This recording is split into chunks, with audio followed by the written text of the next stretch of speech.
ब्रह्मपुर नामक गांव में एक पाखंडी बाबा का आश्रम होता है।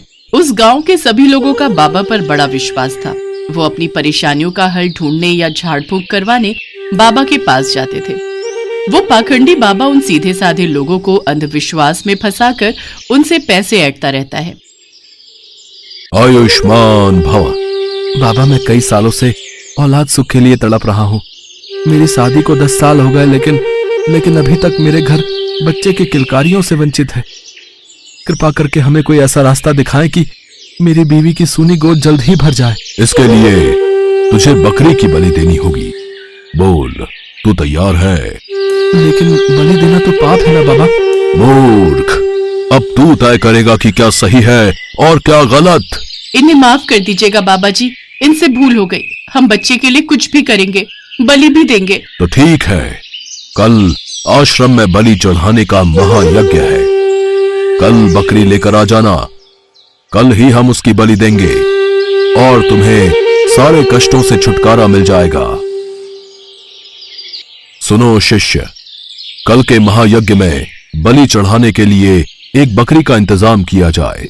जो आज्ञा बाबा जी, हम अभी जाकर बकरी का इंतजाम करते हैं।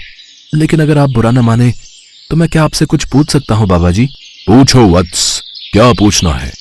अपनी मनोकामना पूर्ण करने के लिए बकरी की बलि देने वाली बात मुझे कुछ समझ नहीं आई।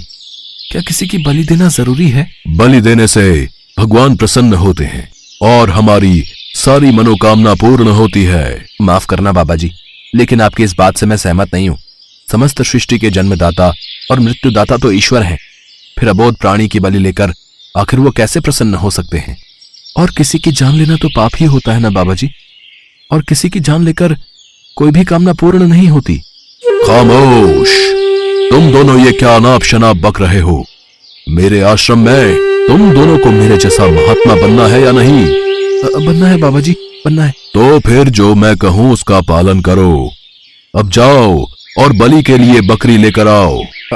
जी बाबा जी, जैसी आपकी आज्ञा। इसके बाद वो दोनों बलि के लिए बकरी खरीदने निकल पड़ते हैं। रास्ते में चलते चलते वो दोनों शिष्य आपस में बात करते हैं। रामू, बलि देने के लिए बकरी का इंतजाम करके हम दोनों कहीं किसी पाप के भागीदारी तो नहीं बनने जा रहे? श्यामू, मुझे भी यही लग रहा है। अपनी मनोकामना पूर्ण करने के लिए किसी निर्जीव की बलि देना ठीक बात नहीं है। तुम बिल्कुल ठीक कह रहे हो रामू, लेकिन हम कर भी क्या सकते हैं?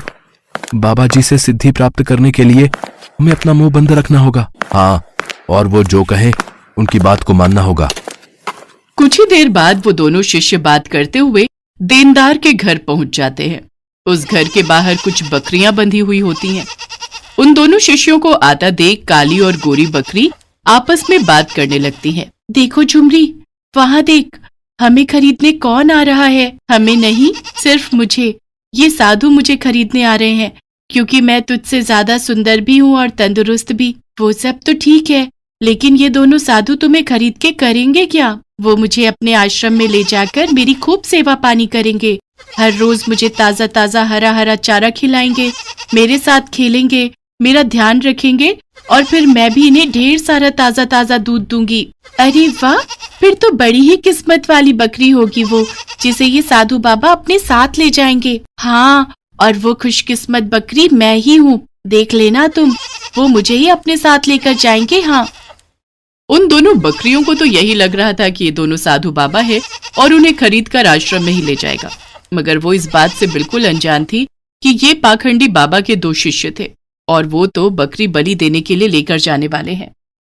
फिर वो दोनों शिष्य देनदार लखन से मिलते हैं। बाबा जी की जय। पाए लागू महाराज। कहिए महाराज, आज यहाँ कैसे आना हुआ? दरअसल बात यह है, बाबा जी ने हमें यहाँ एक बकरी खरीदने के लिए भेजा हुआ है, मगर बकरी सुंदर होने के साथ साथ तंदुरुस्त भी होनी चाहिए। सुना तुमने काली बकरी? उन्हें खूबसूरत और तंदुरुस्त बकरी की ही तलाश है, और वो तो बस मैं हूँ। तब तो महाराज आप मेरी वो गोरी बकरी ले जाइए। वो खूबसूरत भी है और तंदुरुस्त भी है। देखा, मैं ना कहती थी कि वो मुझे ही ले जाएंगे। यार, तू तो सच में बड़ी ही किस्मत वाली है। वो तो मैं हूँ ही। ये लीजिए आपकी बकरी के पैसे। शुक्रिया महाराज। माफ करना महाराज, मैं एक बात बताना तो भूल ही गया। ये बकरी हर रोज 8 किलो दूध देती है। अरे, हमें इससे क्या करना? यह बकरी हमें दूध के लिए थोड़ी ना चाहिए, बल्कि इसका इस्तेमाल तो हम बलि चढ़ाने के लिए करेंगे। कल सुबह तक तो ये बकरी भगवान को प्यारी हो जाएगी। ये बात सुनते ही मानो गोरी बकरी के पैरों तले जमीन खिसक जाती है। बकरी की आंखों में आंसू आ जाते हैं। माफ करना बहन, मुझे अपनी तंदुरुस्ती और खूबसूरती पर बहुत ही घमंड था, मगर मैं ये नहीं जानती थी कि मेरी यही खूबी मेरी मौत का कारण बन जाएगी। ये लीजिए महाराज आपकी अमानत, आपकी बकरी। कुछ ही देर में वो दोनों बकरी को लेकर बाबा जी के आश्रम में पहुंच जाते हैं। बाबा जी की जय। बाबा, हम ये बकरी ले आए। अब कल सुबह ही तुम इस बकरी को स्नान करवाकर बलि के लिए हाजिर करना। आज इस बकरी का आखिरी दिन है। ये बात सोचकर ही मुझे रात भर नींद नहीं आई, लेकिन हम कर भी क्या सकते हैं? बाबा जी का हुक्म टाल भी तो नहीं सकते ना। दोनों की बातें बकरी बड़े ध्यान से सुनती है और ये जानकर कि बाबा जी के शिष्य उसकी बलि देने के खिलाफ है, उसकी जान में जान आई। चुपचाप मौत को गले लगाने से अच्छा है कि एक बार उससे डटकर मुकाबला किया जाए। बकरी को नहलाने के बाद जैसे ही वो दोनों बकरी को आश्रम की ओर लेकर चलते हैं, तभी रास्ते में बकरी ने उनसे कहा, आप दोनों की बातें सुनकर मुझे ऐसा लगा कि आप दोनों भले इंसान हो, इसलिए मैंने सोचा कि मरने से पहले आप दोनों से एक बात साझा करके ही मरूं। अच्छा, वो क्या बात है? मैं जानती हूँ कि आज मेरी बलि देकर मुझे मार दिया जाएगा, लेकिन फिर भी मैं आज बहुत खुश हूँ। अच्छा, लेकिन वो क्यों? क्योंकि मुझे तुम्हारे उस बाबा जी पर हंसी आ रही है।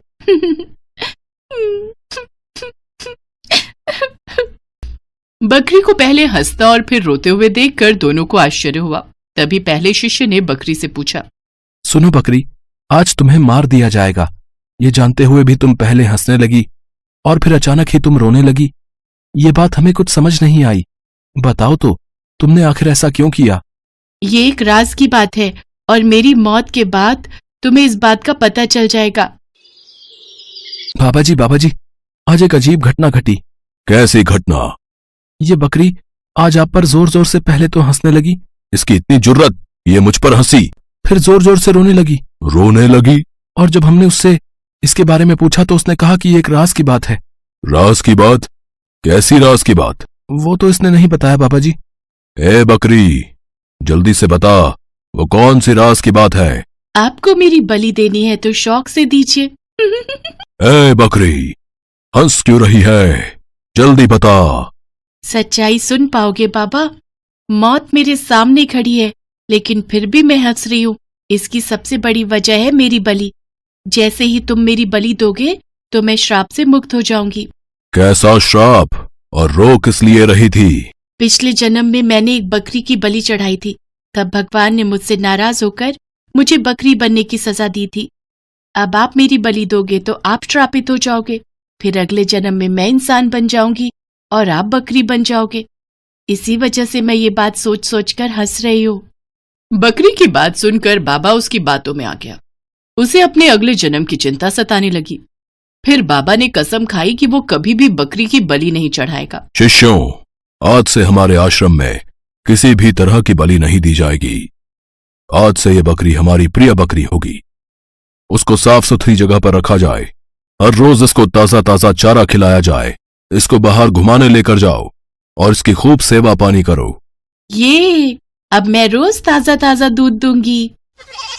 इस तरह उस चतुर बकरी ने मुश्किल समय में किस तरह अपनी अक्ल का इस्तेमाल करके अपनी जान बचाई और समाज को ये आदेश दिया कि मुश्किल घड़ी में हमें घबराना नहीं चाहिए। अपने साहस और चतुराई से हर मुश्किल का सामना डटकर करना चाहिए।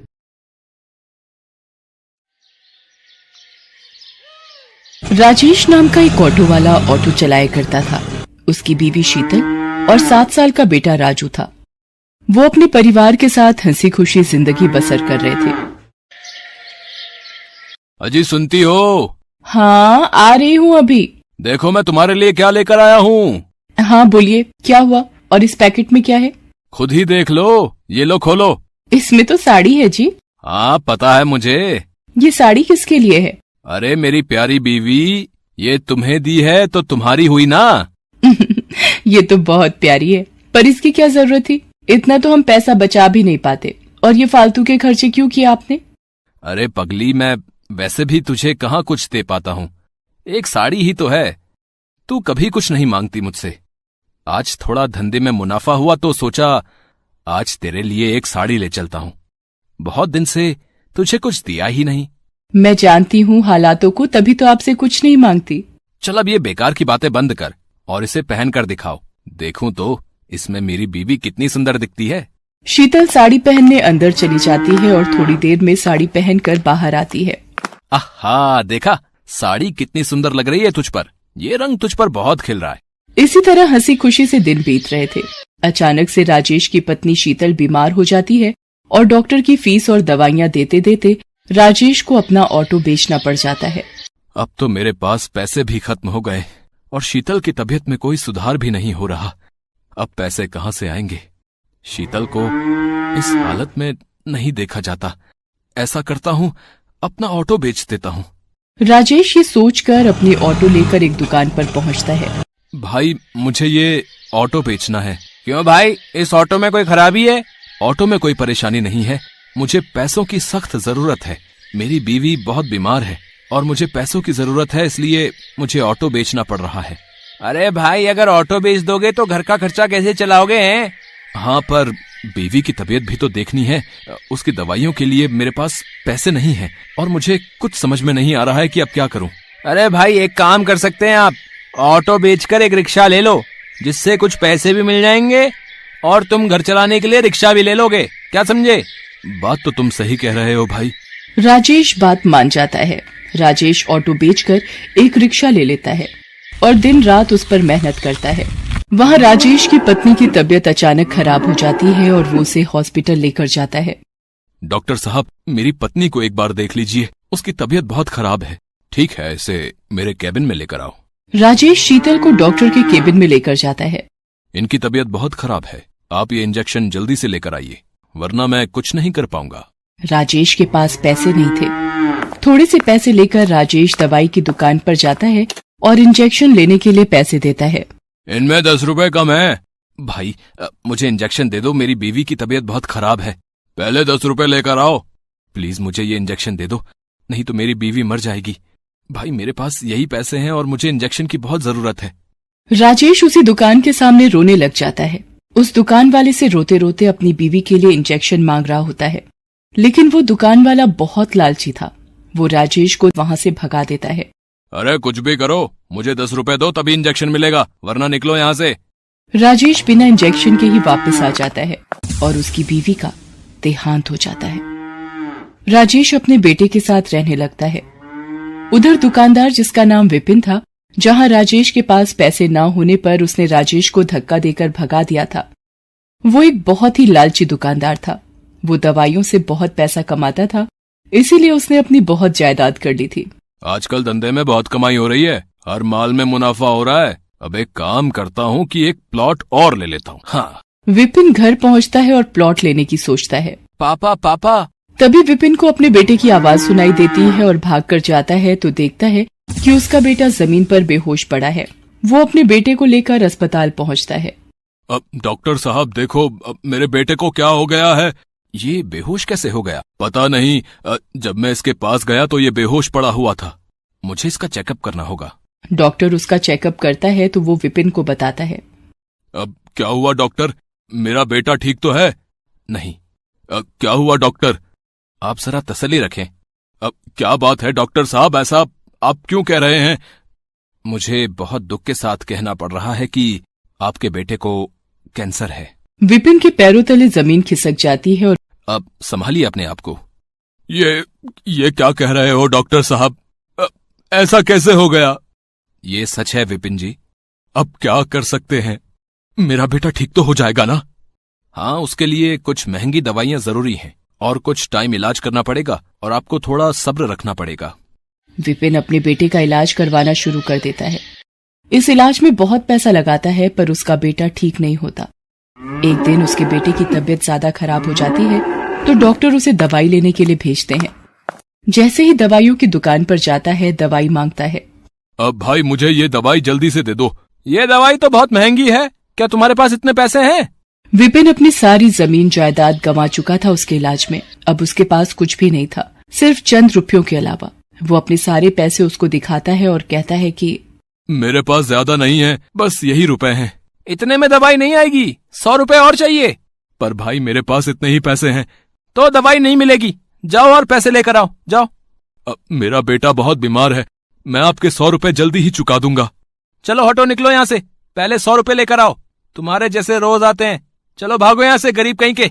विपिन को पता था कि ये दवाई बहुत सस्ती है और दुकानदार इसे बहुत महंगी बेच रहा है। विपिन उस दुकान वाले से रो रो कर दवाई मांगने लगता है और तभी उसको वो दिन याद आता है जब उसने भी किसी जरूरतमंद को सिर्फ 10 रुपए के लिए दवाई नहीं दी थी। वो अपनी गलती मानता है और समझ जाता है कि करनी का फल तो भुगतना ही पड़ता है और विपिन बहुत रोता है। तभी दुकान वाला विपिन की हालत देख उसके पास आता है और उसको दवाई दे देता है। विपिन को दवाई के कारण अब बहुत देर हो चुकी होती है। अब कुछ देर में अस्पताल नहीं पहुंचा तो उसके बेटे का बचना मुश्किल था। विपिन भागते हुए जाने लगता है, लेकिन उसे पता था कि वो ऐसे नहीं पहुंच पाएगा, इसलिए कई लोगों से अस्पताल छोड़ने को कहता है, लेकिन उसके पास पैसे न होने पर कोई भी उसको अपनी गाड़ी में नहीं बिठाता। अगर मैं जल्दी ही अस्पताल नहीं पहुंचा तो मेरा बेटा। जब वो जा रहा होता है तो उसे ठोकर लगती है और वो गिरने लगता है। तभी एक रिक्शे वाला उसे आकर थाम लेता है। वो वही रिक्शे वाला होता है जिसको दवाई देने के लिए विपिन ने मना कर दिया था, लेकिन फिर भी वो अपने रिक्शे में विपिन को बिठा लेता है और पूछता है, भाई तुम्हें कहाँ छोड़ दूं? मेरा बेटा अस्पताल में है, मुझे वहां जल्दी पहुंचना है, लेकिन मेरे पास पैसे नहीं हैं। कोई बात नहीं, आप परेशान ना हो, सब ठीक हो जाएगा। मैं आपको वहाँ बिना पैसों के छोड़ दूंगा। विपिन बैठे बैठे बस अपने किए पर पछता रहा होता है। उसका लालच उसके सामने आ रहा था। वो अपने किए पर बहुत पछता रहा था, पर समय निकल चुका था। मैंने दूसरों का बहुत दिल दुखाया है और शायद इसीलिए आज मेरी ये हालत है। इसी वजह से मुझे आज ये दिन देखना पड़ रहा है। मैंने न जाने कितनों को दवाई नहीं दी, कुछ पैसों के लिए, और आज मैं भी वहीं खड़ा हूँ।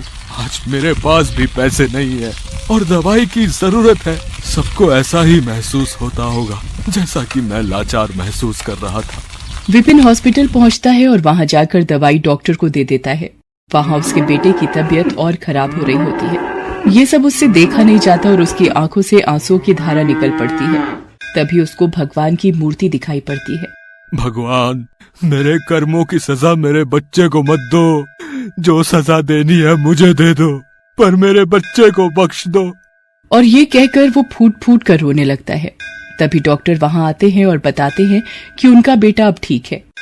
विपिन राहत की सांस लेता है और उसके कुछ समय बाद विपिन का बेटा ठीक होकर घर आ जाता है।